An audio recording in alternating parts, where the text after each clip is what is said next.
ఇక పక్కనే పేదలు సామాన్యుల ఇండ్లు కూల్చాం, ఇప్పటికే నివాసం ఉంటున్న వారి జోలికెళ్ళం, నిర్మాణంలో ఉన్న కట్టడాలను మాత్రమే కూలుస్తున్నాం, వాణిజ్యపరంగా వినియోగిస్తే చర్యలు, ఎఫ్టీఎల్ బఫర్ జోన్లో ఇల్లు కొనొద్దు, సందేహాలుంటే హైడ్రాను సంప్రదించవచ్చు. హైడ్రా కమిషనర్ రంగనాథ్ కీలక వ్యాఖ్యలు.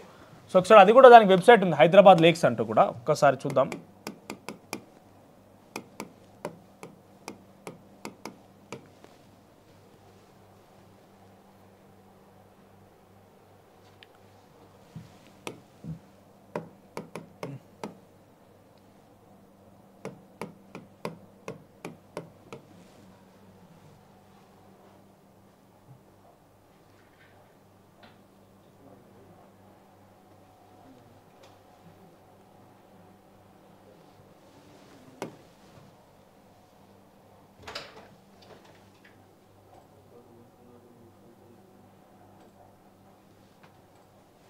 ఇది కాదనుకుంటా.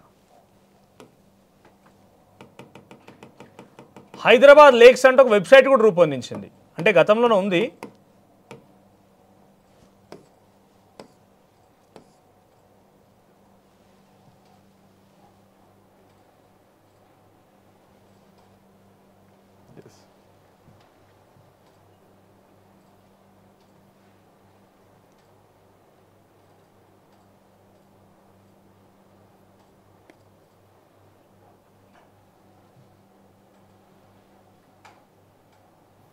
సో ఇవన్నీ ఎక్కడెక్కడ చెరువులు ఉన్నాయి, దీనికి సంబంధించి సర్వే నెంబర్ కూడా హైదరాబాద్ లేక్స్ అంటే ఒక వెబ్సైట్ కూడా ఉంది, దానికి సంబంధించి ఒకసారి ఉంటే కనుక మీకు డిస్క్రిప్షన్ లింక్ చూపిస్తా తర్వాత.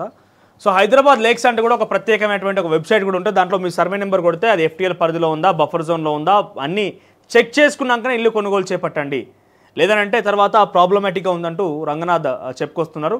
ఇకపై ఎవరైతే ఆల్రెడీ నివాసం ఉంటున్న ఇళ్ళని మాత్రం కూల్చము అని చాలా క్లారిటీ ఇచ్చిరు ఆయన.